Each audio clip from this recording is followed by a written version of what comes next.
अमरीकी सदर Donald Trump की great hall of the people आमद। चीन की जानिब से वालिहाना इस्तकबाल, गार्ड ऑफ ऑनर पेश किया गया। सदर ट्रंप और शी जिनपिंग के दरमियान मुलाकात में ईरान जंग से मुताल्लिक मामलात पर तबादला ख्याल हुआ। आलमी मईशत से मुताल्लिक अमूर भी ज़ेर गौर आए। टैरिफ जंग और तवानाई बहरान के बाद ये पहली बड़ी मुलाकात थी। चीनी सदर शी जिनपिंग ने अमरीकी सदर डोनाल्ड ट्रंप से मुलाकात करते हुए कहा कि तमाम आलमी बहरानों का हल सिर्फ सिफारतकारी और मुज़ाकरात में है। इख्तलाफात के बावजूद दोनों ममालिक को बाहमी एहतराम और पुरअमन बकाए बाहमी के उसूलों पर चलना होगा। शी जिनपिंग ने कहा कि हमें एक दूसरे को कामयाब और खुशहाल होने में मदद करनी चाहिए। अमरीकी सदर के वफ्द में अहम शख्सियात शामिल, जिसमें टेस्ला के बानी इलॉन मस्क, एनवीडिया के सीईओ जेनसन हुआंग वफ्द का हिस्सा हैं। एप्पल के CEO Tim Cook, BlackRock CEO Larry Fink और दीगर भी शामिल। सेनेट की कामा कमेटी बराए दाखिला ने मनशियात फरोश अनमोल उर्फ पिंकी केस का नोटिस ले लिया। DGANF को आइंदा इजलास में तलब कर लिया। Chairman committee senator Faisal Salim Rahman कहते हैं पिंकी किस किस को ड्रग सप्लाई कर रही थी, एक बार रिकॉर्ड आ जाए इन तमाम लोगों का टेस्ट कराऊंगा। दूसरी जानिब मनशियात स्कैंडल की मरकजी किरदार अनमोल उर्फ पिंकी को बचाने के लिए नामालूम कुव्वतें मुतहरिक। कराची के गार्डन थाने की CCTV फुटेज गायब होने का इंकशाफ। पिंकी कब थाने आई और कब निकली कोई रिकॉर्ड मौजूद नहीं। पुलिस हुकाम के मुताबिक बिजली ना होने की वजह से फुटेज रिकॉर्ड नहीं हो सकी। मुलजिमा के घर से करोड़ों रुपए मालियत की मुनशियात बरामद। ऐवान सदर में मुख्तलिफ शोबों में नुमाया खिदमात अंजाम देने वालों में तकसीम एजाज़ात की तकरीब। बोल न्यूज़ के लिए एजाज़। सहाफ़त के शोबे में बोल न्यूज़ से वाबस्ता सीनियर सहाफ़ी एहतशामुल हक को हिलाल इम्तियाज़ अता किया गया। सदर मुमलिकत आसिफ अली जरदारी ने एजाज़ से नवाजा। सीनियर सहाफ़ी ने बोल न्यूज़ का शुक्रिया अदा किया। इदारे से गुफ्तगू में बोल की पूरी टीम के लिए नई ख्वाहिशात का इजहार। बोल न्यूज़ के लिए एक और एजाज़। बोल न्यूज़ के senior anchor person Adil Abbasi को भी सहाफ़त के शोबे में गिरा कदर खिदमात के एतराफ़ में सदारती तमगाए इम्तियाज़ से नवाज दिया गया। गवर्नर हाउस कराची में पुरवकार खुसूसी तकरीब में एजाज़ अता किया गया। एजाज़ मिलने के बाद बोल न्यूज़ से खुसूसी गुफ्तगू तमगा इम्तियाज़ को बड़ा एजाज़ करार दिया। इदारे का भी शुक्रिया अदा किया।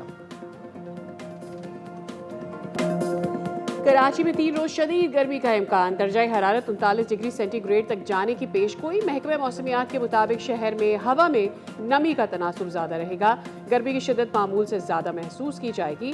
कल भी तेज़ हवाएं चलने का इम्कान। दादू, लाड़काना, सक्खर और घोटकी में कहीं कहीं आंधी और गरज चमक के साथ हल्की बारिश मुतवक्के। लाहौर के मुख्तलिफ इलाकों में बारिश और जालाबारी। गर्मी की शिद्दत कम हो गई। माल रोड, जेल रोड, गुलबर्ग और फैसल टाउन के इलाकों में तेज बारिश। महकमा मौसमियात की 17 मई तक बारिशों और आंधी चलने की भी पेशगोई।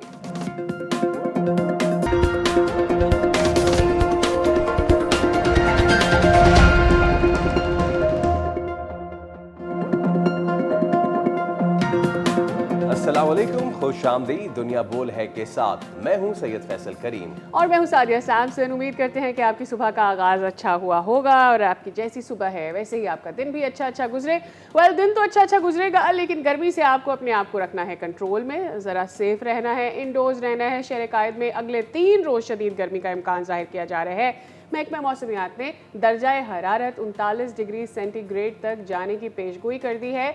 शहर में हवा में नमी का तनासुब ज़्यादा रहने की वजह से इसका जो फील्स लाइक है वो बहुत ज़्यादा होगा। तो 39 मीन्स मे बी 44 आपको फील हो रहा होगा। अच्छा, दीगर इलाकों में मौसम क्या रहेगा इस पे भी हम आगे चल के ज़रूर बात करेंगे, ख़ासतौर पे इंटीरियर सिंध। बट कल की बात की जाए तो कल तो बहुत ही ज़्यादा गर्मी थी कराची में और लू का समा था गर्म, लेकिन बीच बीच में गर्द आलूद हवाएं कल बहुत ज़्यादा चली। इट वॉज वेरी डस्टी इन और मैं 1-2 जगह पर लोगों ने मुझे फ़ोन करके बताया कि आपके यहाँ बारिश हो रही है, हमारे यहाँ बूंदाबांदी हो रही है। मैं तब आई वाज शॉक्ड कि ये कौन सी पैची बारिश है 1-2 इलाकों में हो रही है और बाकी जगहों पर नहीं हो रही है। कराची है, कराची में इस तरह हो सकता है। अच्छा, इसके बाद अगर हम बात कर ही रहे हैं मौसम की और गर्मी की, तो आज हम कोशिश करेंगे ये जानने की कि भाई अब गर्मी है, आप कुदरत को तब्दील तो नहीं कर सकते, लेकिन इस गर्मी में अपने आप को बचाव कैसे सकते हैं when it comes to the urban planning. तो हम आज के प्रोग्राम में ये बात करेंगे कि किस तरीके से हम अपनी छतों को ठंडा रख सकते हैं या फिर क्या ऐसे दीगर इक़दामात कर सकते हैं जिससे बढ़ती गर्मी के लिए क्या बेहतरीन प्लानिंग हम करें। शिद्दत को कम करने के लिए अर्बन प्लानिंग की तो अशद ज़रूरत है। एब्सोल्युटली, बहुत ज़्यादा ज़रूरत है हमें अर्बन प्लानिंग की। हम पाकिस्तान में रहते हुए, ख़ास करके कराची की अगर हम बात करते हैं, हम कंक्रीट का इतना ज़्यादा इस्तेमाल करते हैं और कंक्रीट से हमारी बिल्डिंग्स गर्म होती हैं। क्या ऑल्टरनेटिव्स हो सकते हैं, हमें रीथिंक करना होगा और क्या बड़े पैमाने पर हमें रीथिंक करना होगा, इस पर आगे चलकर बात करेंगे। लेकिन कुछ आज खेल का भी जिक्र हो जाए। पहला टेस्ट तो हम बहुत बुरे तरीके से हार चुके हैं, वैसे मुझे कहना चाहिए था बहुत अच्छे तरीके से हार चुके, बिकॉज कंटिन्यूटी चीज़ में तो पता चलता है कि आप कितनी कंसिस्टेंसी से कुछ चीज़ें गलत कर रहे हैं। बहरहाल अब हमारा दूसरा टेस्ट होने जा रहा है और दूसरे टेस्ट में हम बाबर आजम की शमूलियत के बाद एक्सपेक्ट कर रहे हैं कि शायद हमारा बैटिंग ऑर्डर मजबूत हो जाएगा, और बैटिंग ऑर्डर मजबूत होगा तो शायद जिस तौर से हम पहले 10 विकेटें आउट हुई और हम 163 पर आउट हो गए, probably will be able to do something better this time. 183 पे ऑल आउट हो जाएंगे। Well, star batter Babar Azam ने ढाका में नेट प्रैक्टिस तो शुरू कर दी है, जिसका मतलब ये है कि फिटनेस में इनके बेहतरी के इशारे मिल रहे हैं। इसके साथ साथ हमारी जो ऑस्ट्रेलिया से होम सीरीज़ होनी है, वनडे सीरीज़, और उसके हवाले से सिचुएशन ये है कि जो कैंप का ऐलान किया गया है, और इनिशियली तो इस कैंप में साइम अयूब जो हैं वो शामिल नहीं है। खिलाड़ियों का ऐलान तो किया गया है, कहा यह जा रहा है कि शायद ईद के बाद लगने वाले कैंप में शामिल होंगे नहीं होंगे।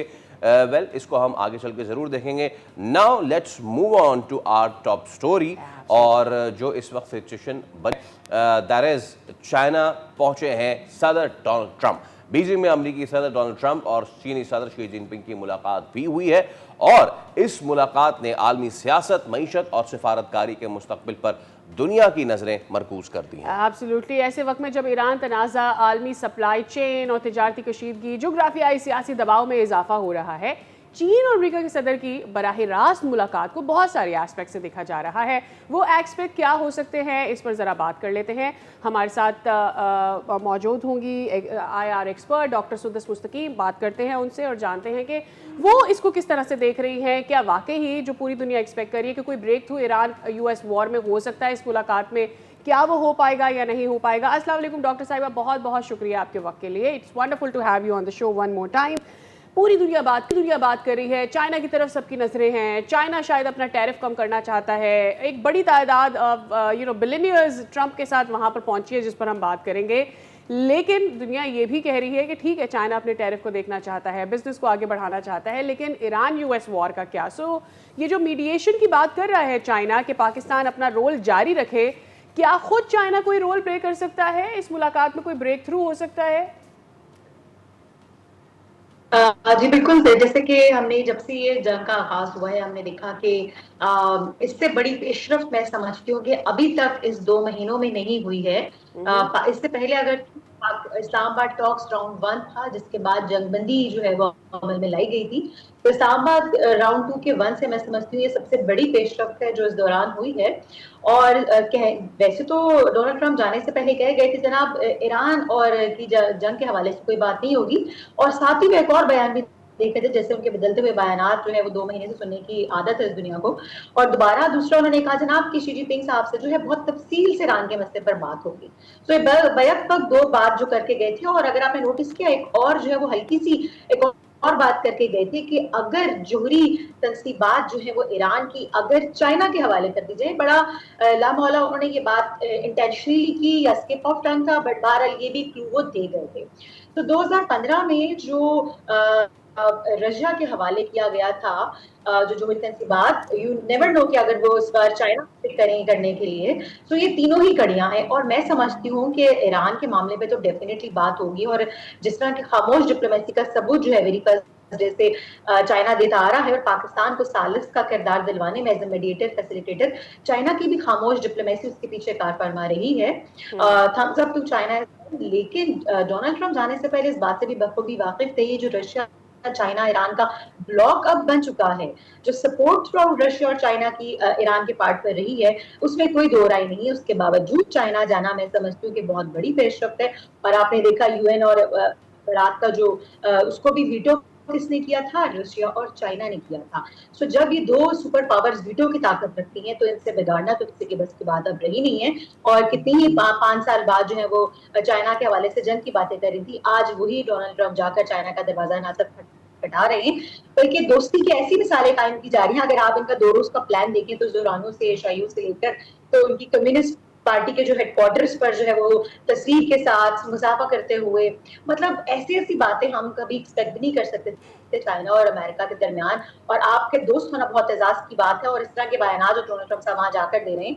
सो इसके पीछे आपको लगता है कि क्या सिर्फ ईरान के साथ जंग का मुकम्मल खात्मा इसके पीछे का फर्मा है? मैं समझती हूँ ये एक कड़ी है। हर मुल्क पहले अपना मफाद देखता है, ठीक है?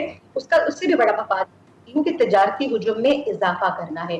हमने देखा कि अमेरिका और चाइना के माबैन दो तरफा ताल्लुकात भी थोड़ा सा स्टेप बैक कर गई थी एनीवे, लेकिन तिजारत के हुजूम में कमी देखी गई थी। आप देखें ये जो आप टेस्ला और एप्पल के जो चीफ एग्जीक्यूटिव को साथ लेके गए हैं, इतनी बड़ी बड़ी कंपनियों के इतने सारे आप जो चीफ एग्जीक्यूटिव को अपने जहाज में साथ लेकर गए, क्यों? ईरान के मसले पर बात करने के लिए?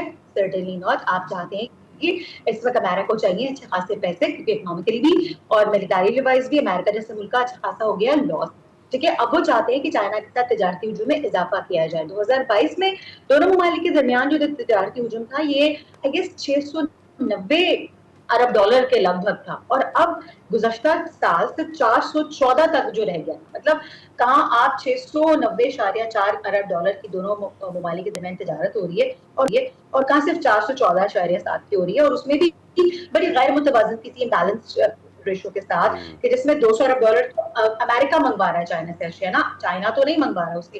तो इसको थोड़ा बैलेंस करने के लिए, तजारत को बैलेंस करने के लिए, और यही मेरा ख्याल है अक्लमंदी का तकाजा भी है कि दोनों ममालिक के तरफ़ैन के दरमियान जो है, चाहे कितनी कशीदगी, कितना ही टेंस एनवायरनमेंट, कोल्ड वॉर हो, अच्छा सुदर साहिबा, ये जो आपने बात की, ऑब्वियसली ईरान उन्होंने कहा है, ट्रंप ने भी कहा है कि मैं शी जिनपिंग से ईरान पे लंबी बात करूंगा, लेकिन उन्होंने लेकिन का इस्तेमाल करते हुए फिर अपनी चीज़ें डाली हैं।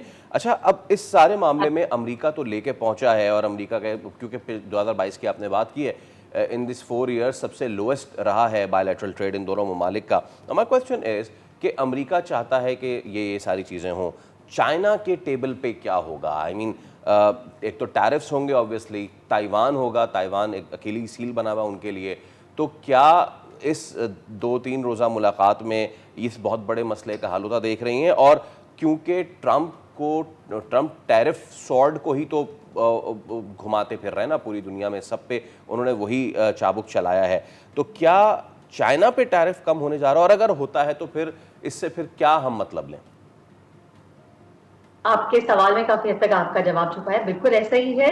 चाइना भी अपना मफाद चाहता है। जो हमने टर्म सुनी थी कुछ अर्सा पहले कि अमेरिका जो है वो, डोनाल्ड ट्रंप साहब जब वो थोड़ा सा हाइपर एक्टिव अप्रोच रखते थे अगेंस्ट टेरिफ वॉर जो है अगेंस्ट इंडिया, अगेंस्ट चाइना, जो पूरे खत्ते में, इस खत्ते में अपनी जारदारी को ऐसे बरकरार रखा जैसे कि वो खुद इस जोग्राफी का जो है वो हिस्सा है।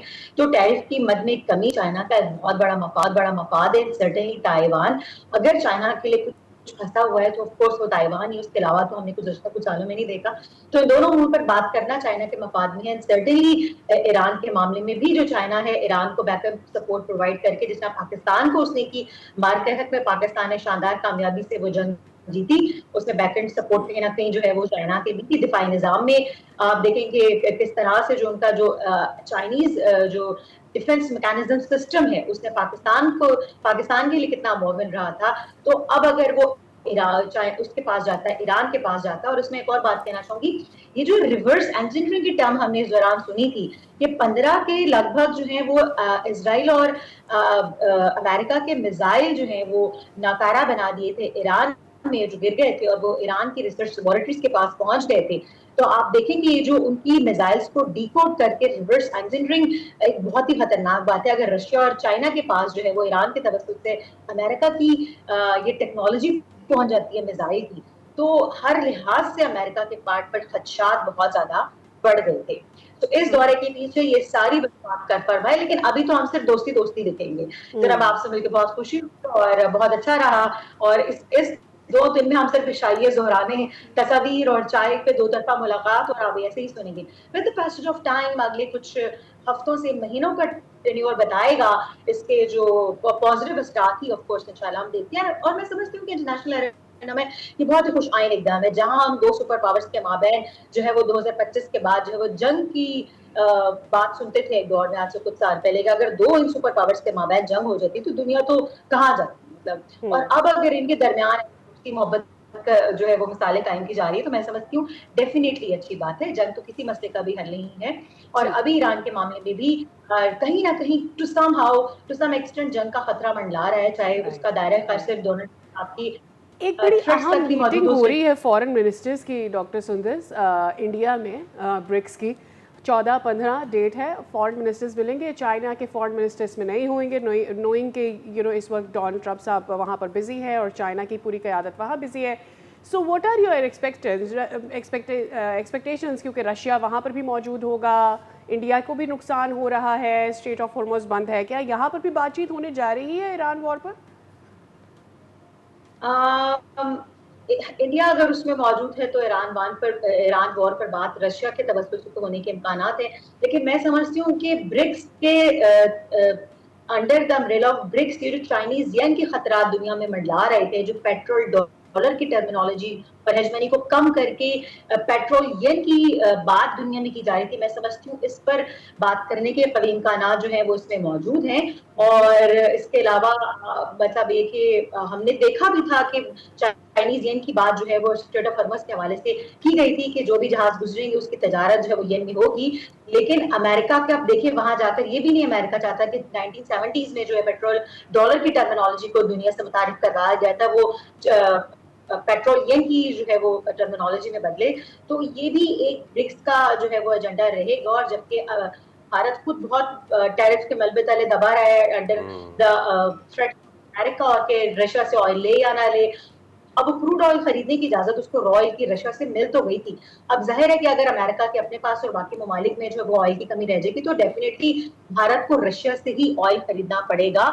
और भारत में हमने गैस और ऑयल की जितनी कमी अभी देखी है, उसको पाकिस्तान पे ब्लेम करने से फुर्सत नहीं मिली। हालांकि उनके अपने इंडस्ट्रियल सेक्टर गैस की कमी से कितनी बुरी तरह मुतासिर है, एवरेज अमेरिकन की तरह एवरेज इंडियन भी जो है वो गैस और पेट्रोल की कमी से बहुत बुरी तरह मुतासिर रहा है। इंडियन करेंसी जो है वो कितनी ज्यादा डॉलर के मुकाबले में लो सतह पे गई है, वर्स्ट परफॉर्मिंग करेंसी इंडिया की को कहा गया था ड्यूरिंग दीज 2 मंथ्स जंग के बाद। लेकिन इंडिया, भारत को क्या पड़ी थी जनाब अपनी ऑयल की, गैस की स्ट्रेट ऑफ हॉर्मज़ बंद होने की फिक्र से Absolutely. ज्यादा पाकिस्तान के हवाले से उसने जो वो वावेला मचा कर रखा था, उसको पूरी Right. मीडिया ने अब देखा एक बार फिर एंड से नोइंग के करे। नोइंग के ये जो 14-15 तारीख की मीटिंग है, इसके पीछे खुद ईरान था। Iran had requested for it in March, so let's see इसमें कोई ब्रेक थ्रू आ सके या कोई कम से कम पेशरफ्त हो सके। डॉक्टर साहिबा, आपके कीमती वक्त का बहुत बहुत शुक्रिया, was want you on the show. तो जनाब यहाँ पर हम ले रहे हैं एक break, will see you across.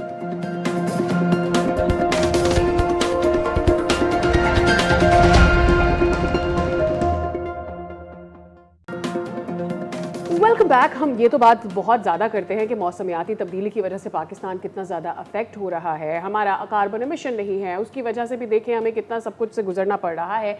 लेकिन हम ऐसे में ही क्या अपने शहरों की प्लानिंग इस तौर से करते हैं कि हमारे शहरों में जो इस तरह से हमारे घर बने हुए हैं, हमारी बिजनेस कम्युनिटीज़ बने हैं, ट्रेड टावर्स बने हुए हैं, सो ऑन, उनको बनाया इस तरह से जाए कि गर्मी कम महसूस, हीट को कम किया जा सके, उसकी जो फीलिंग है उसको कम किया जा सके।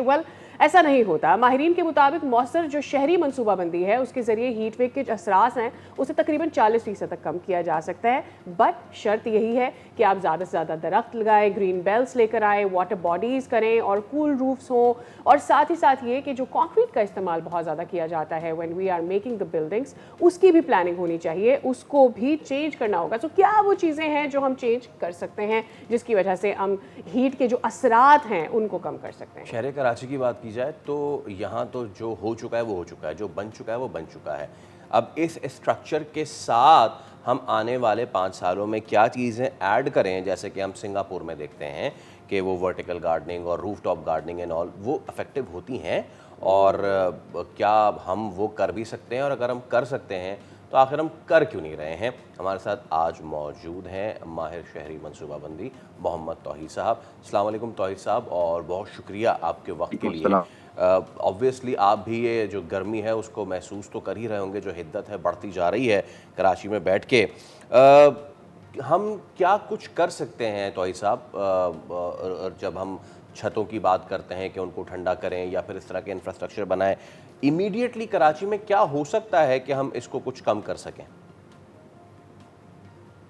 देखिए, दो और तरह की इंटरवेंशन जो है वो इस शहर के लिए बहुत ज़रूरी है। एक तो जो हम लॉन्ग टर्म प्लानिंग की बात करते हैं, जैसा कि मास्टर प्लान, जो कि इस वक्त शहर कराची का एक master plan, greater Karachi regional plan 2047 जो इस वक्त बन रहा है, बनने के मराहिल में है। तो हमने बारहा ये डिमांड रखी है कि उसको एक इन्वायरमेंटल मास्टर प्लान होना चाहिए, जो कि क्लाइमेट चेंज जो रियलिटीज़ हैं इस वक्त, जिसका हम सबको सामना है, चाहे वो हीट वेव हो, हैवी प्रेसिपिटेशन हो या दीगर तरह के अवामिल हो, तो उनसे निमटने के लिए जो है एक जामा हिकमत अमली जो है उस मास्टर प्लान में होना ज़रूरी है, ताकि हम लॉन्ग टर्म इम्पैक्ट या ये कह लें कि आने वाली जनरेशन के लिए शहर को कुछ बेहतर कर सकें।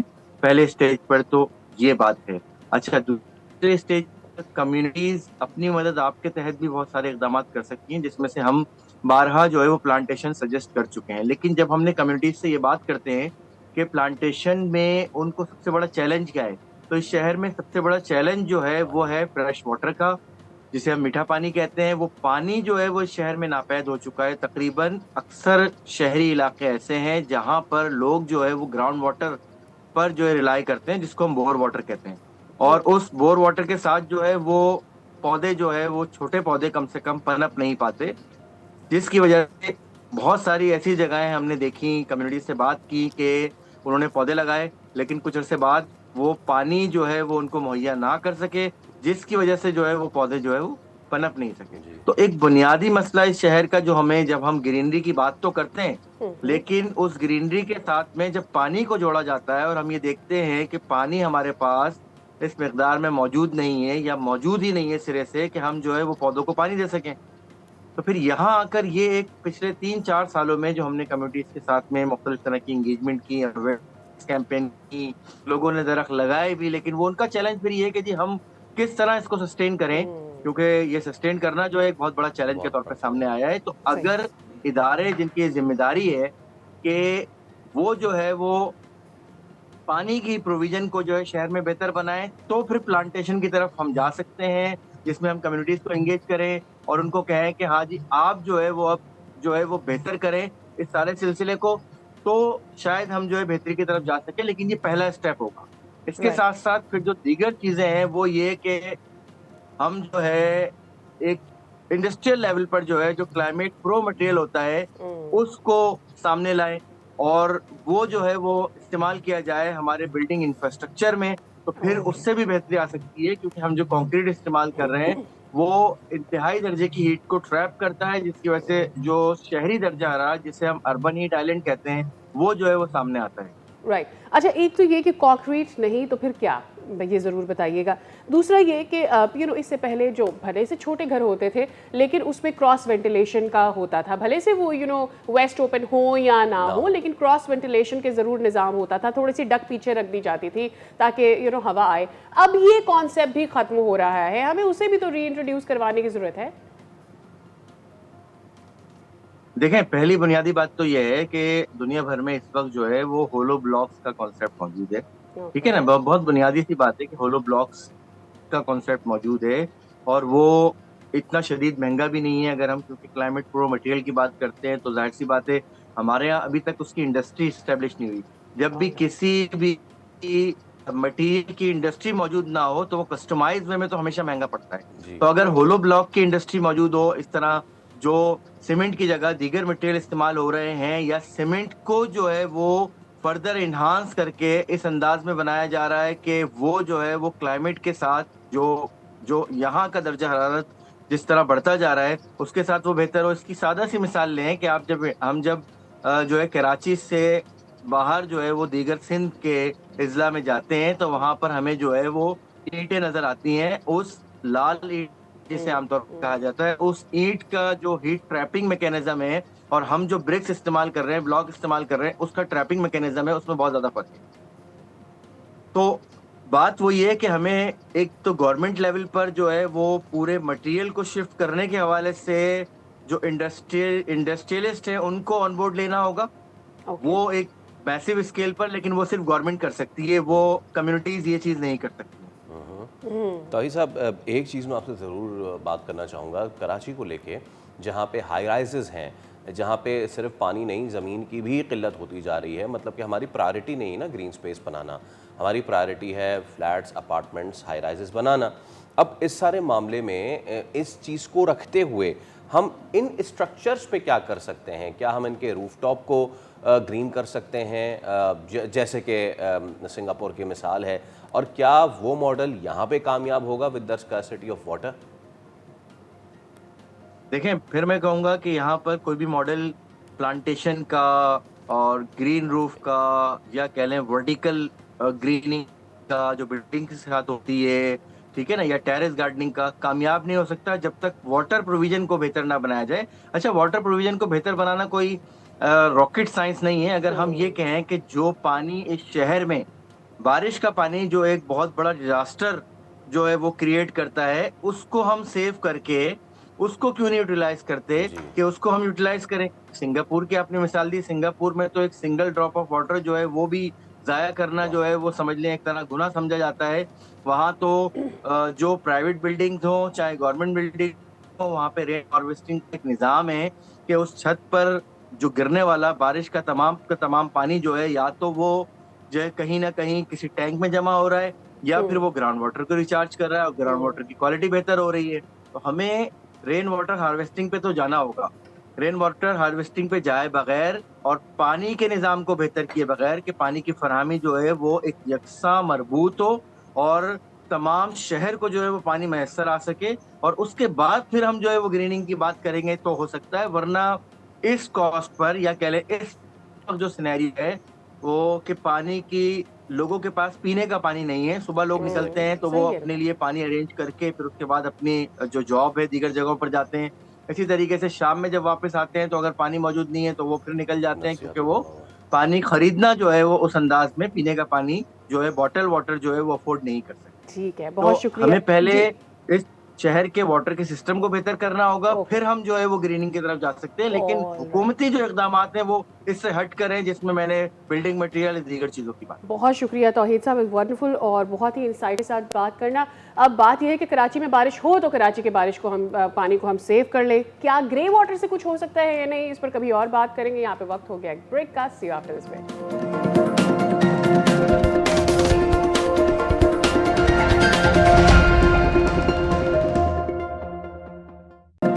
Welcome back. मार्का हक के 1 साल मुकम्मल होने पर पाकिस्तान मॉन्यूमेंट शकरपनिया इस्लामाबाद में लेज़र लाइट शो का ज़बरदस्त इनकाद किया गया और इसमें जद्दोजहद आज़ादी और पाकिस्तान बनने की कहानी पेश की गई। आइए आपको एक रंगारंग तकरीब दिखाते हैं। मैं पाकिस्तान मॉन्यूमेंट हूं,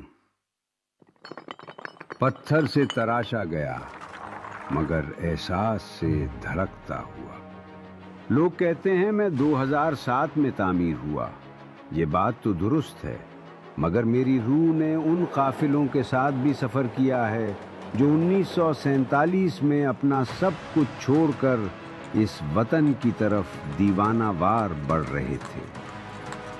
आज मैं तुम्हें तुम्हारी और अपनी दास्तान सुनाऊंगा। एक ऐसी दास्तान जो 2 हिजरतों में से एक हिजरत है। एक ऐसी दास्तान जो आंसुओं से शुरू हुई, कुर्बानियों से गुजरी, आजमाइशों में तपी और अज़्म की रोशनी में आगे बढ़ रही है। ये सफ़र उन आँखों की ताबीर था जिन्होंने गुलामी के अंधेरों में आज़ादी का सूरज देखा था। मैंने वो माएँ देखी हैं जिन्होंने बच्चों को सीने से लगाया और पाकिस्तान का नाम दुआओं में बसा लिया। मैंने वो बाप देखे हैं जिन्होंने सब कुछ खो दिया सिर्फ इस वतन को पाने के लिए। मैंने वो नौजवान देखे हैं जिनके कदमों में थकन थी मगर दिलों में एक नई ममलिकत की रोशनी थी। ये अमानत आसानी से नहीं मिली और यही अमानत आज भी मेरे वजूद की बुनियाद है। आजादी के बाद सफर सहल न था। इरादे तो थे मगर इदारे नहीं थे। मसाइल तो थे पर वसाइल नहीं थे। न रास्ते हमवार थे न जमाना मेहरबान, मगर यकीन था। हाँ, वो यकीन जो हर कमी पर गालिब आ गया। फिर इस कौम ने खाक से अफलाक का सफर बांध लिया। खेत आबाद हुए, शहर बसे और परचम बुलंद हुआ। फिर वो दिन भी आए जब इस वतन के हौसले को आजमाया गया, जब सरहदों पे खतरे की आहट हुई, तो मैंने मैदानों में जवानों के कदमों की चाप महसूस की, फजाओं में शाहीनों की ललकार सुनी, समंदरों में मुहाफिजों की खामोश निगहबानी देखी। सितंबर की जंग में कौम ने दुनिया को बताया कि दिफा हथियारों से नहीं, हौसले से होता है। 1971 का जख्म भी मेरी याददाश्त में महफूज है। वो जख्म गहरा था, मगर उसने हमें ये सबक दिया कि अदल, बसीरत और हमाहंगी रियासतों की असल ढाल होती है। फिर वक्त ने मुझे वो लम्हा भी दिखाया जब पाकिस्तान ने चागी के पहाड़ों में जामिन बका का ऐलान किया। फिर एक और दौर आया, अंधेरों का दौर, आग, खौफ और गम का दौर। मैंने मस्जिदों के सहनों में खामोशी देखी, मैंने बाजारों में खौफ देखा, मैंने सुकूनों की दीवारों पर दुख देखा। दहशतगर्दी के खिलाफ मैंने इस वतन के बहुत से बेटे कुर्बान होते देखे, लेकिन अवाम का हौसला टूटते नहीं देखा। ये कौम थकी नहीं, रुकी नहीं, झुकी नहीं।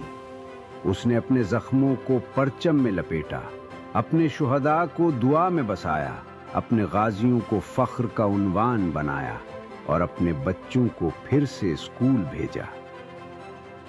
और यूं अंधेरा छटता गया और रोशनी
और ऐ मेरे गाजियों, और मुझे तुम्हारे मुस्तकबिल पर यकीन है। हाँ, वही यकीन जो हर कमी पर गालिब आता है। ये मारक़े हक है, तुमने लड़ना है और तुमने ही जीतना है, क्योंकि तुम हो बुनियानुम मरसूस। अल्लाह ताला तुम्हारा हामी और नासिर हो। पाकिस्तान जिंदाबाद। पाकिस्तान फौज का अज़्म तो हमेशा याद रखी, पाकिस्तान हमेशा जिंदाबाद। यहाँ पर वक्त हुआ है ब्रेक का, लेकिन जब ब्रेक से वापस आएंगे तो बात करेंगे मुनशियात डीलर पिंकी के केस में क्या पेशरफ्त हुई है, जिसके लिए होंगे हमारे पास पीपल्स पार्टी की रहनुमा और सिंध हुकूमत की तर्जुमान सादिया जावेद साहिबा। After this break.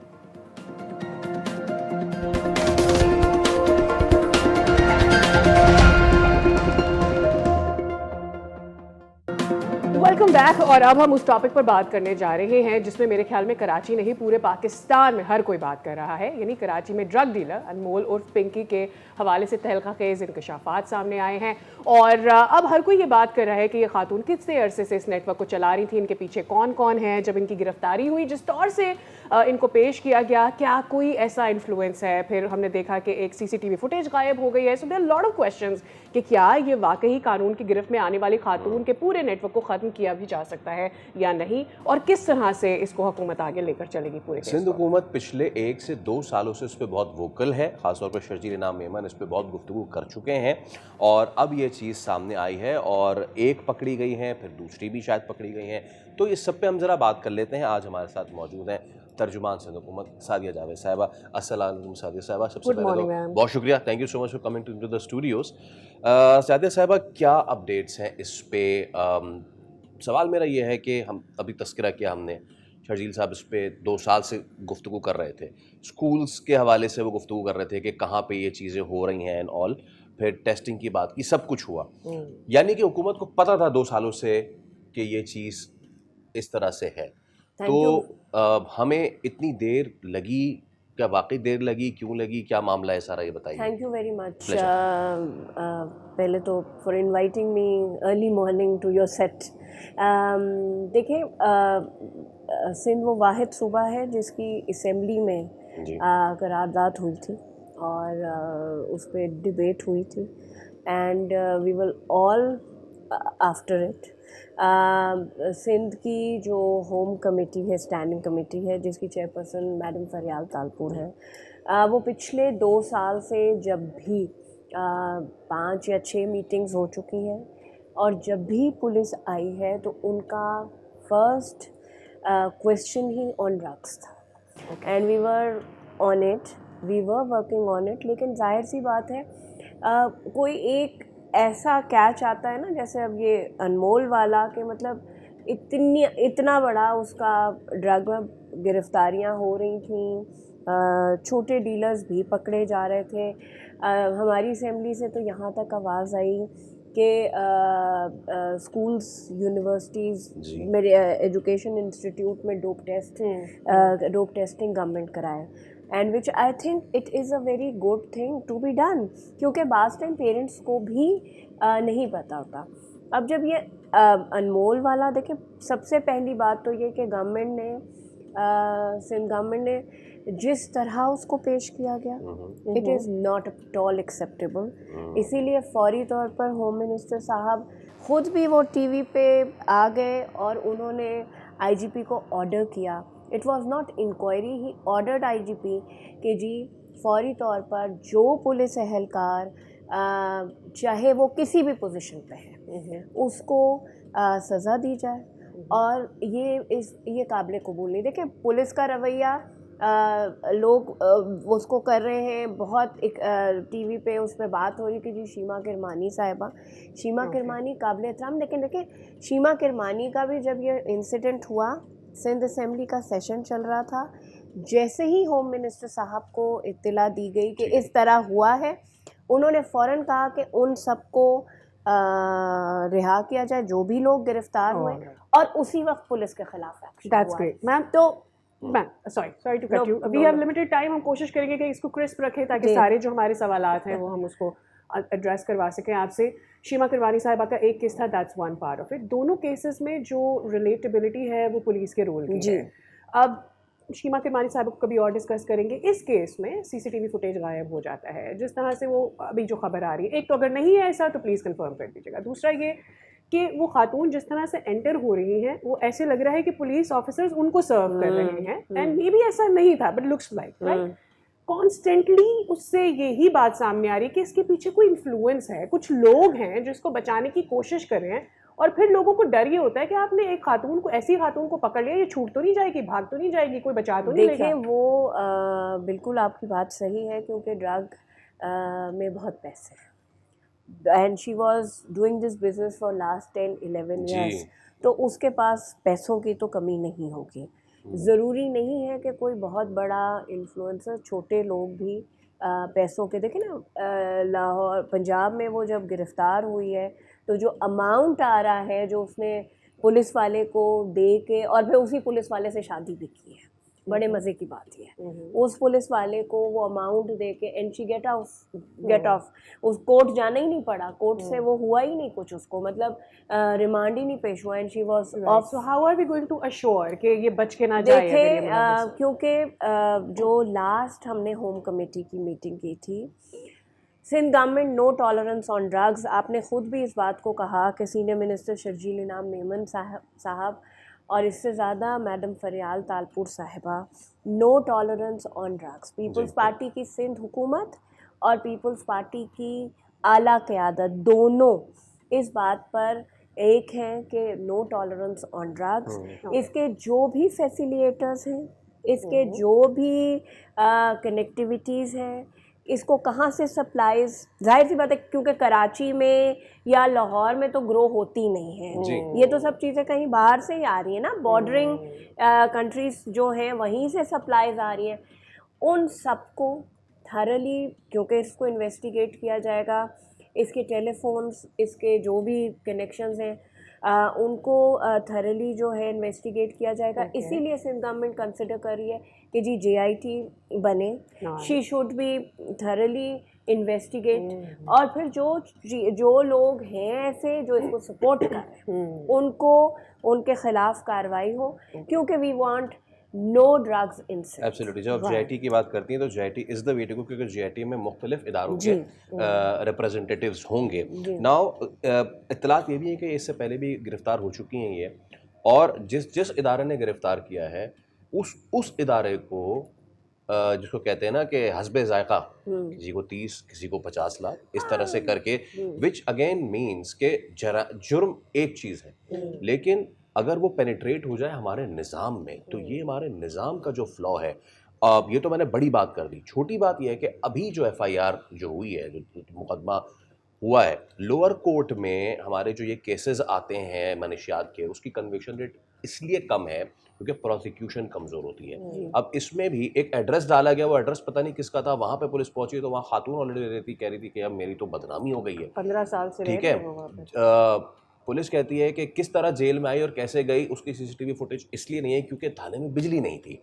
तो बहुत बड़ा काम मुझे लग रहा है ये। ज़ियाल अंजार साहब हालांकि ये वादा कर चुका है कि बाहर नहीं आती, बट स्टिल नहीं, देखें, क्योंकि कराची के मुख्तलिफ थानों में इसके नाम से FIR है, तो डेफिनेटली ANF की इसके ख़िलाफ़ FIR है, तो डेफिनेटली हमारी कोशिश है, क्योंकि देखें ज़ियाल अंजार साहब ने इस अमर पे भी अफसोस का इजहार किया था कि जो लोअर कोर्ट में जब ये पेश की गई और जज साहिबा ने उनको जुडिशल कस्टडी कर दिया, जबकि पुलिस ने रिमांड की डिमांड की। पुलिस को रिमांड भी नहीं मिला तो इन्वेस्टिगेट कैसे करेगी? हाँ, तो देखिए ना, बात ये है कि उस पे भी उन्होंने, और फिर उन्होंने दूसरे दिन जो उन्होंने TV पे कमिट किया था कि हम कोर्ट दोबारा जाएंगे और हम इसके रिमांड की बात करेंगे, विच गवर्नमेंट वेंट और पुलिस गई, और रिमांड उसका अभी 3 दिन का हुआ है जो एक्सटेंडेबल है, क्योंकि 14 डेज़ के रिमांड की इजाज़त है। लेकिन अगर गवर्नमेंट चाहेगी, क्योंकि इतने मुख्तलिफ उसके ऊपर FIRs हैं, तो it can be prolonged. But मैं आपके चैनल के तवस्सुस से, सिंध हुकूमत के तवस्सुस से इस बात को बिल्कुल आपको यकीन दिलाऊंगी कि ये इतनी आसानी से नहीं छूटेगी। It is a test case, it is not a test case only for province of Sindh और people of Karachi, it is a test case for Pakistan. ऐसे और भी बहुत सारे डीलर्स होंगे जो हमें नहीं पता। कल एक और पकड़ी गई है नरगिस उर्फ मलका। जी, कल रात को मैंने देखा था कि एक खातून शायद इनके ही नेटवर्क से कनेक्टेड हैं और वो पकड़ी गई हैं। लेकिन इस तरह के, मैं वही कह रही हूँ ना, इस तरह के लोग पूरे पाकिस्तान में, क्योंकि देखें ये जो ड्रग्स है, गुटखा, मावा या जो भी ये नशा आवर चीज़ें इस वक्त अवेलेबल हैं, ये मेरे आपका सवाल नहीं है, पाकिस्तान की मुस्तकबिल की नस्लों का सवाल है। क्योंकि स्कूल कॉलेजेस में बहुत आसानी से ये अवेलेबल करवाई जाती हैं, कैंटीन्स के ज़रिए अवेलेबल, पार्टीज़। लेकिन ज़ाहिर सी बात है, यंग लॉट हैं, पार्टीज़ होती हैं, बच्चे जाते हैं। अच्छा, फिर माँ बाप की काउंसलिंग की बहुत शदीद ज़रूरत है, and parents should cooperate with the governments.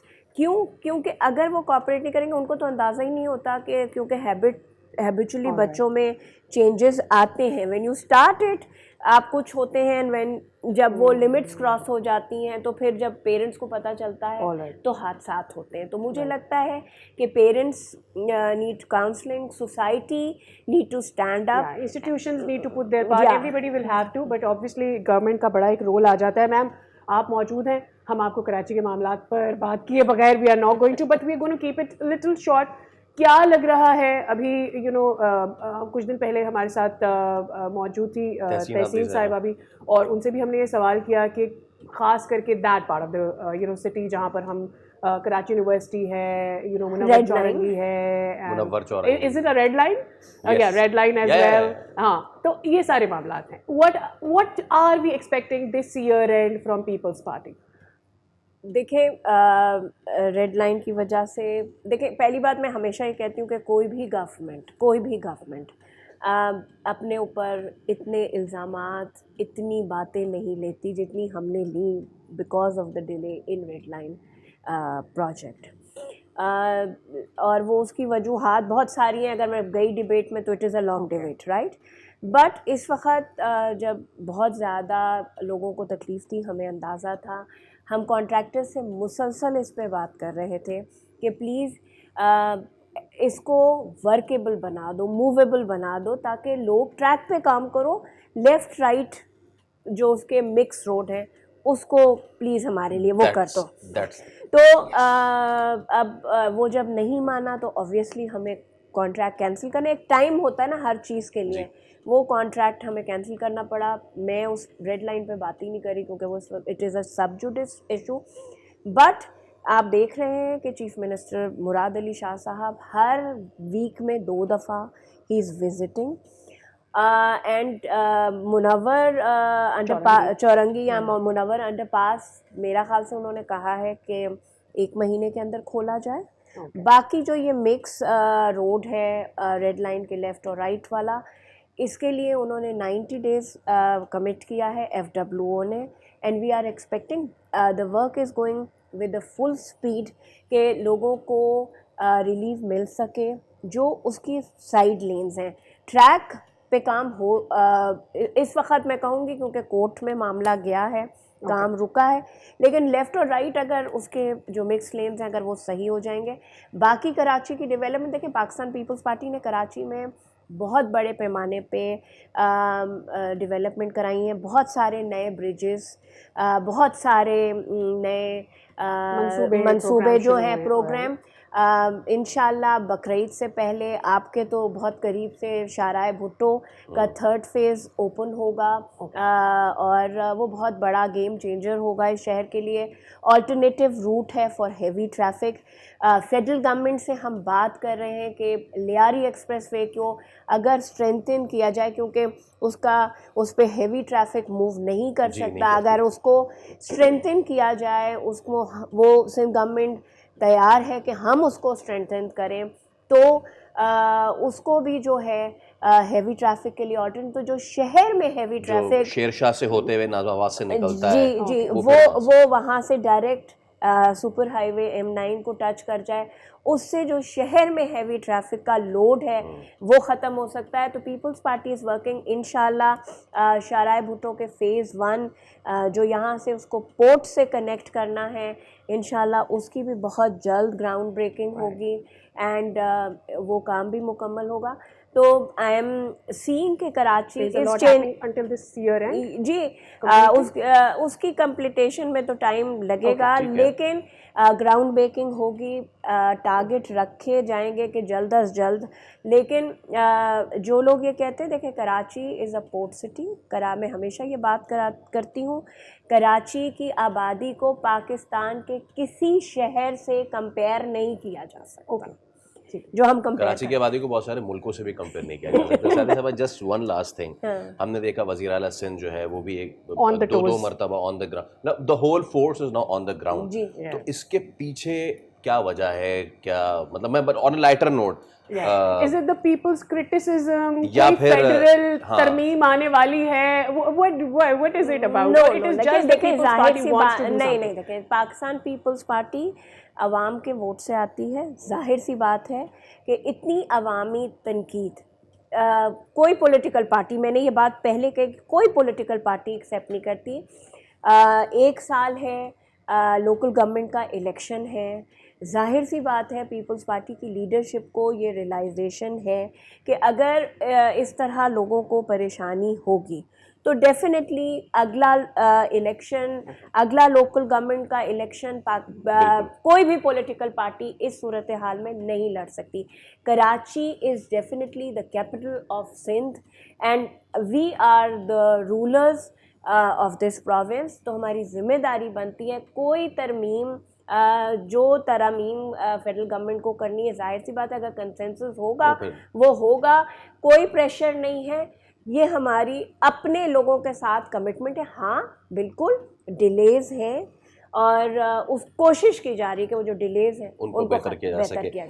हमारी उम्मीद है कि लाहौर में जब ताजिर इस बार प्रेस कॉन्फ्रेंस करें तो वो कहें कि हमें वज़ीर आला सिंध जैसा चाहिए, और अगर मेयर लाहौर कराची आए तो हम उनसे सवाल करें। हाँ सर, अब नजर आए गड्ढे आपको? लेकिन मेयर लाहौर तो पहले बनवा दें।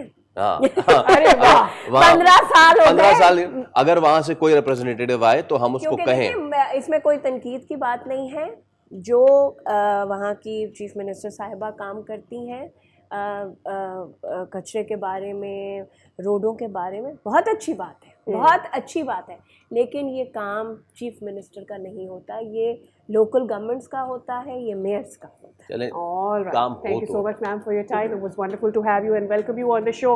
Definitely बहुत सारे लोगों के बहुत सारे सवाल कराची के बारे में, इस ड्रग डीलर के बारे में एड्रेस हो गए होंगे। यहाँ पे ले रहे हैं एक break. Will see you across.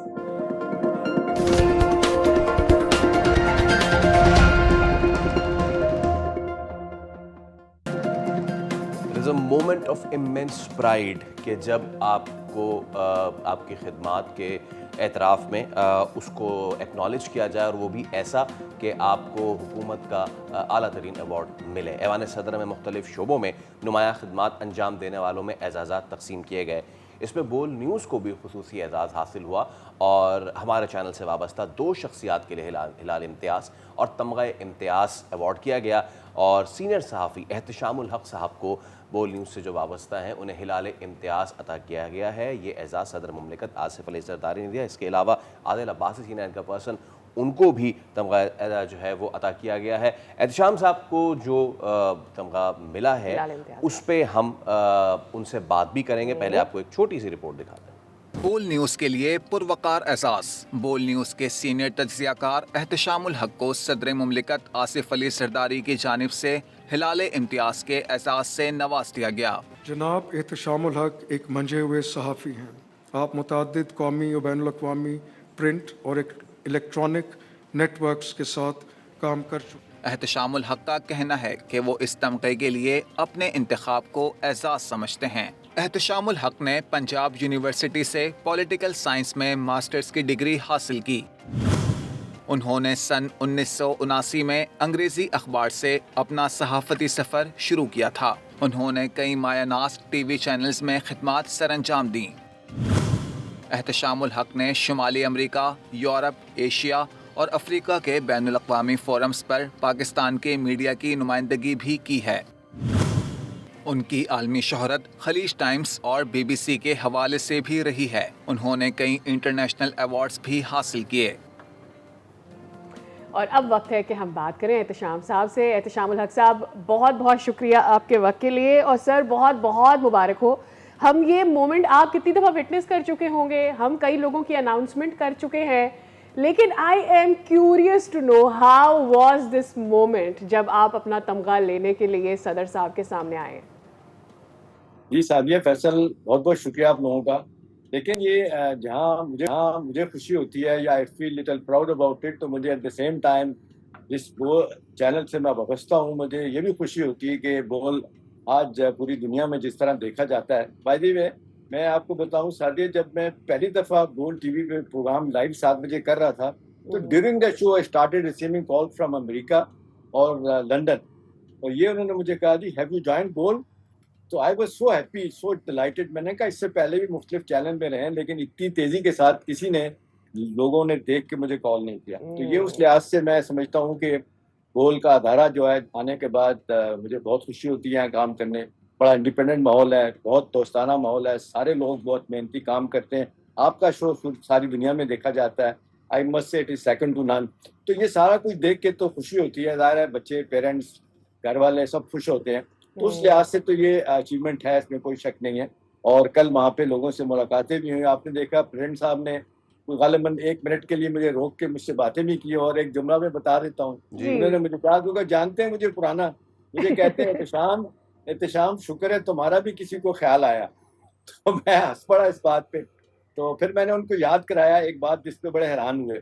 वो ऐसा है कि सादिया, जब बीबी की शहादत हुई थी जी 27 नवंबर 2007 को, तो वो दूसरा दिन था। तो मैं टाउन अखबार में काम करता था, साथ साथ में दूसरा बड़ा अखबार है टोक्यो शुंबन जापान का, मैं उनके लिए भी काम करता था। तो राइट उनके लिए इंटरव्यू करना था, तो वहां से जापान से उनका एडिटर लेवल का आदमी आया था। तो मैं पहला बंदा था जिसने फॉरेन मीडिया के लिए जरदारी साहब का इंटरव्यू किया था, और मैंने उनको याद कराया, उनको याद आ गया। और फिर मैंने कहा जी, पहली दफ़ा आपने मुझे मेरे प्रोग्राम में कहा था कि जी पाकिस्तान खप्पे। तो मैंने कहा ये मुझसे जापानी भी पूछते थे क्या मतलब है, फिर मैंने उनको लिख के बताया कि इसका क्या मतलब है कि लॉन्ग लिव पाकिस्तान। तो उस लिहाज से उनको याद आया सारा कुछ। तो फिर बाद में जितने लोग आए हुए थे, आपने देखा सियासी लोग भी थे, पॉलिटिशियन भी, उसके साथ डिप्लोमेट्स भी थे। तो बड़ा खुश हुआ सब जान के, देख के। और मुझे जिससे ज्यादा फैसल खुशी हुई ना, तो मुझे उन्होंने कहा कि are you with both TV channel, it's a remarkable, it's a wonderful channel. तो मुझे बड़ी खुशी हुई इस बात की। जबरदस्त।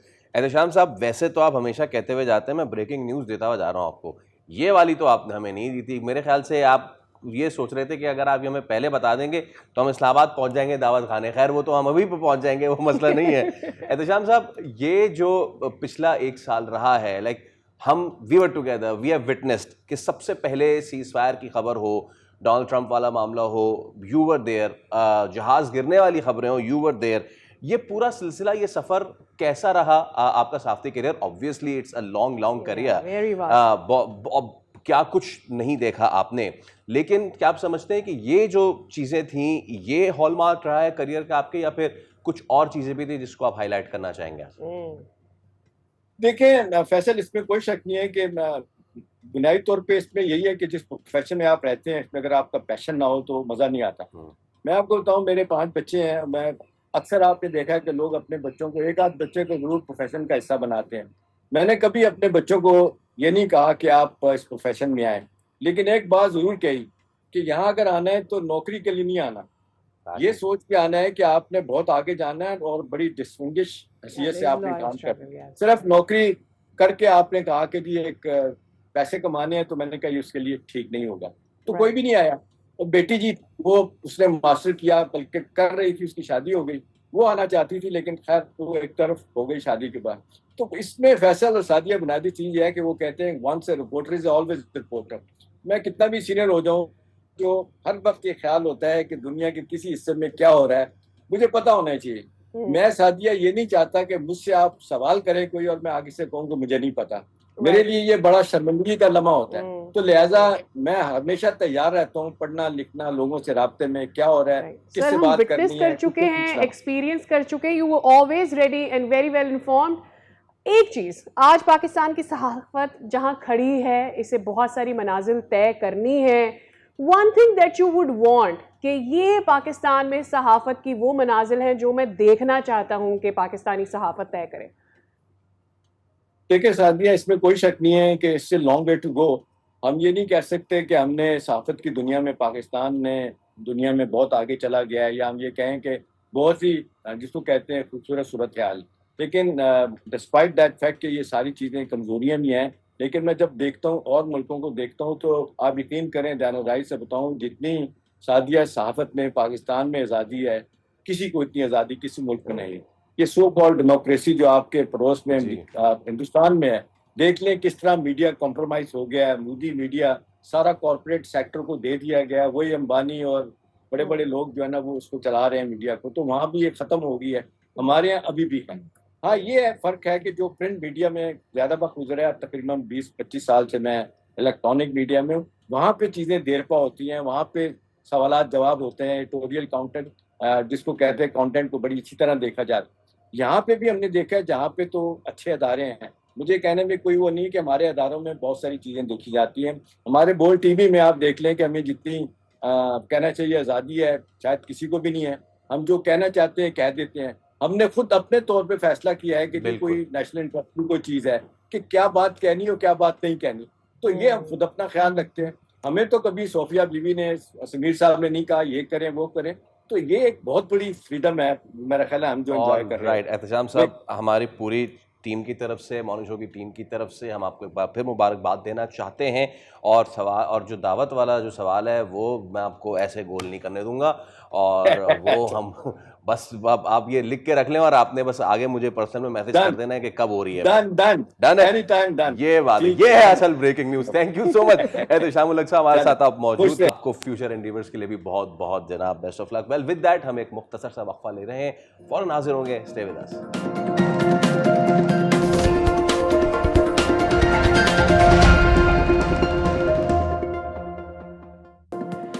Welcome back. बहुत अच्छा लगता है जब हम ऐसे बच्चों के बारे में बात कर रहे होते हैं जो कि उतने प्रिविलेज नहीं होते जो दीगर एथलीट्स हमें नजर आते हैं, बिकॉज उनके पास सहूलियात होती हैं।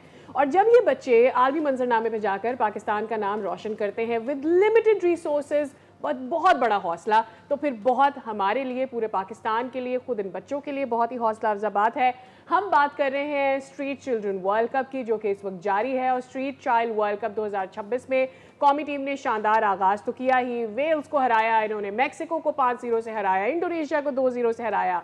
अब दोबारा से 8-1 से मैक्सिको को हराकर सेमीफाइनल पहुंचे हैं, और कहा यह जा रहा है कि हो सकता है इनका बड़ा हरीफ ब्राजील भी हो सकता है। तो इट्स अ ह्यूज मेरे ख्याल में achievement for one more time for the street children team of football, के किस तरह से वो पाकिस्तान को रिप्रेजेंट करते हैं। इसी पर आज हमारी बात होगी कि क्या तैयारियां उनकी चल रही हैं about the semifinal and also the world cup. Indonesia Wales को तो रखे एक तरफ, Mexico is been a power house of football Latin America, and then beating them twice. जी क्या बात है। तो हमारे साथ आज मौजूद हैं कप्तान काशिफ शनवारी और टीम मैनेजर रेहान ताहिर भाई। अस्सलाम वालेकुम। आप दोनों को सबसे पहले तो thank you so much for your time. और काशिफ, आपसे मैं शुरू करना चाहूँगा। काशिफ, कैसा फील कर रहे हैं you know into the big finals now, और मैक्सिको को आपने हराया है, so how is the feeling, कैसा एहसास है अभी? हम तो बहुत खुशी है, हम बहुत खुशी है कि हम मैक्सिको से हराए हैं। और हमें भी बहुत खुशी हुई है आप लोगों को ऐसे देखते हुए कि कितना अच्छा आप परफॉर्म करते हैं। रेहान, बताइएगा टीम की तैयारी कैसी है? ट्वाइस मैक्सिको को हराना इतना आसान काम नहीं है। आई एम ऑल्सो ऑब्वियसली आपको पता है स्ट्रीट चिल्ड्रन वर्ल्ड कप की लिमिटेड इन्फॉर्मेशन जो है वो सर्कुलेट करी होती है, बट आई एम हेयरिंग कि क्या ब्राज़ील भी आपका सेमीफाइनलिस्ट हो सकता है, इज इट ट्रू? जी बहुत शुक्रिया आपका। और दुनिया गोल है जो प्रोग्राम था 2022 में जब हम कतर वर्ल्ड कप में थे, तो वहां पर भी आप लोगों ने हमें पज़ीराई बख्शी, और आज 2026 में हम मोरेलो मैक्सिको में मौजूद है, यहाँ पर भी हम गोल के साथ बात करें तो यकीनन आप लोगों जो पाकिस्तान के बच्चों की आवाज को पूरी दुनिया तक पहुंचा रहे हैं, तो आपको भी हम इस पे ख़राज अक़ीदत पेश करते हैं। पाकिस्तान की स्ट्रीट चाइल्ड फुटबॉल टीम जो है बड़ा ज़बरदस्त किस्म का कम्बिनेशन लेके मैक्सिको पहुंची है। और आपको पता है मैक्सिको, ब्राज़ील, ये वो ममालिक है जहाँ पर बच्चा बच्चा फुटबॉल खेलता है, और जहाँ पर हम मैच खेलने जा रहे हैं यहाँ पर आलमी फुटबॉल वर्ल्ड कप चंद माह बाद होने जा रहा है। तो उसी शहर में, उसी जगह पर पाकिस्तान समेत दुनिया भर के 300 से ज्यादा बच्चे पूरी दुनिया से मौजूद हैं। और पाकिस्तान ने अपनी जबरदस्त फतवात का आगाज किया, इंडोनेशिया, फिर मैक्सिको, उसके बाद UNHCR जो कि एक रेफ्यूजी कैंप की टीम थी उसको हराया। लेकिन ब्राजील से हम 3-1 से पहले में शिकस्त हुई है, और अब दोबारा हमारा टाकरा सेमीफाइनल में ब्राजील के साथ है। तो पाकिस्तान के ये बच्चे इंशाल्लाह दोबारा कल जो सेमीफाइनल होने जा रहा है 14 तारीख को पाकिस्तानी वक्त के मुताबिक रात के 2 बजे होंगे, लेकिन इंशाल्लाह पाकिस्तान के ये बच्चे कल भी मैदान में उतरेंगे और पाकिस्तान का नाम रोशन बिल्कुल रोशन करेंगे। अच्छा, मुझे ये बताएं काशिफ कि आपका खुद किधर से ताल्लुक़ है, कहाँ से आप आते हैं, और आपके बाकी खिलाड़ी उनका ताल्लुक़ कहाँ से, आपकी अपनी कहानी क्या है, ज़रा बताइए। हमारा ताल्लुक़ लंडी कोतल से, और हमारा टीम खिलाड़ी सारे इकट्ठे हैं, सारे पाकिस्तान से। क्या बात है। कैसे है? हाँ काशिफ, फुटबॉल कैसे खेलना शुरू की, कैसे आप यहाँ तक आए? हमने तो 2021 में फुटबॉल शुरू किया। पहले मैंने तो होटल में काम किया बर्तन धोने का, फिर मैंने मेहनत नहीं छोड़ा, मैंने मेहनत किया, हमने मुस्लिम ट्रायल दिया, हम सलेटो हमारा टीम टूर है, अभी मैक्सिको के लिए वर्ल्ड कप के लिए आए। हमारा इतना ज्यादा गोल है मैक्सिको वर्ल्ड कप में, टॉप स्कोरर है काशिफ इस पूरे वर्ल्ड कप में। जी बिल्कुल, मैं एक्चुअली यही कहने वाली थी। कि रेहान, आप किस अपने प्लेयर पर बैंक करते हैं? ऑब्वियसली सारे प्लेयर्स इंपॉर्टेंट है, काशिफ खुद आपके साथ बैठे हुए हैं, ये टॉप स्कोरर हैं, लेकिन सम ऑफ द नेम्स जो आप सोच रहे हैं कि इनका फ्यूचर बहुत ब्राइट है फुटबॉल में, अगर पाकिस्तान यानी हमारी हुकूमत जो है इसको आगे लेकर चले, प्रोफेशनल फुटबॉल को भी बढ़ने में मौका देता। देखिए, बहुत जबरदस्त आपने सवाल किया। मैं आपको थोड़ा सा अगर 2022 के वर्ल्ड कप की थोड़ी सी आपको स्टोरी सुना दूं। 2022 के वर्ल्ड कप में तुफैल शनवारी हमारे एक प्लेयर थे जिनको गोल्डन बूट मिला, और अमीर कतर की जो शहजादी है उन्होंने उसको प्रेजेंट किया। आज उसी लंडी कोतल खैबर एजेंसी से उसी तुफैल शनवारी ने इन बच्चों को मोटिवेट किया और 2021 में इसने सफर का आगाज किया और आज ये 2026 के मैक्सिको वर्ल्ड कप में मौजूद है। तो ये एक बहुत बड़ी शानदार सक्सेस स्टोरी है। उसी गांव का लड़का संगलाक पहाड़ों से उठा और आज इतनी दूर, कोसों दूर, जहां पर हमारा और आपका आज वक्त भी 13 घंटे का फर्क है और हम रात के 11-12 बजे आपसे बात कर रहे हैं और वहां दिन है। तो ये एक बहुत बड़ी सक्सेस स्टोरी। और जब ये बच्चे 2100 बच्चों ने ट्रायल दिया इस टीचर वर्ल्ड कप में आने से पहले, और फिर काशिफ जैसे नौजवान जो है वो उभर के सामने आए। तो काशिफ शनवारी, इसके अलावा पाकिस्तान भर से इस टीम के अंदर एक बड़ा गुलदस्ता है। कोयटा से बच्चा मौजूद है, फैसलाबाद से, बन्नू से। और आपको बड़े जबरदस्त बात बताऊं कि Pakistan street child football team के इस फाइनल स्क्वाड में आने से कबल अंडर 17 टीम का एक ट्रिप गया काजाकिस्तान, पाकिस्तान का अंडर 17 का, जिसमें 4 खिलाड़ी जो हैं हमारे इस स्क्वाड के मेंबर थे और उनको गवर्नमेंट ने सिलेक्ट किया और वो अंडर 17 खेल के आए हैं और आती उनकी अगली फ्लाइट मैक्सिको की थी। तो ये कौम का जो एतमाद है मैं समझता हूँ इदारों के ऊपर, और जिस तरह हम इन बच्चों की कोशिश कर रहे हैं प्राइम मिनिस्टर यूथ प्रोग्राम के साथ मिलके कि ऐसे टैलेंट को सामने लाए जो दुनिया को बताए। और काशिफ ने 12 गोल किए हैं, सबसे बड़े टॉप स्कोरर हैं। जहाँ ब्राजील के बच्चे हैं, जहाँ मैक्सिको के बच्चे हैं, इंडोनेशिया, भारत और दीगर ममालिक के, वेल्स जैसे ममालिक के बच्चे हैं, वहां पर ये बच्चे बता रहे हैं कि हम किसी से कम नहीं है और ये सबके लिए था। भाई, आपको सेमीफाइनल के लिए बेस्ट ऑफ लक। रेहान और काशिफ, आपको इसी तरह जम के खेलें और ब्राज़ील एक बार आपको हराया, इस बार आप उनको हरा दें। हमारी आपके साथ बेस्ट ऑफ लक है, विशेष इंशाल्लाह ताला। और जैसे ही आप फाइनल्स में जाएंगे वो भी जीतेंगे, हम आपसे दोबारा इसी तरह से गुफ्तगू करेंगे। बहुत शुक्रिया, हमारे साथ मौजूद थे काशिफ शनवारी और रेहान ताहिर। और बहुत अच्छा लगता है जब का नाम इस तरह रोशन होता है, जो एक बार फिर, भले से आपको सुनने में ये पुराना जुमला लगे, लेकिन एक बार फिर कि ज़रा नम हो तो ये मिट्टी बड़ी ज़रखेज़ है। साकी सहूलियात नहीं भी हैं तो भी ये बच्चे इतना अच्छा कर रहे हैं। जस्ट गेस, अगर इनके पास हो जाए सहूलियात तो क्या ही हो जाए। बस इस विश के साथ कि वाकई ही हमारी एक प्रोफेशनल फुटबॉल इंटरनेशनल टीम बन जाए और ये बच्चे लंबी रेस के घोड़े जो है ये दूर तक जाके पाकिस्तान का नाम रोशन करे। इसी थॉट के साथ हम अपना शो आज का कर रहे हैं क्लोज। आपसे मुलाकात होगी हमारी अब कल, तब तक के लिए दीजिए इजाज़त। खुदा हाफ़िज़।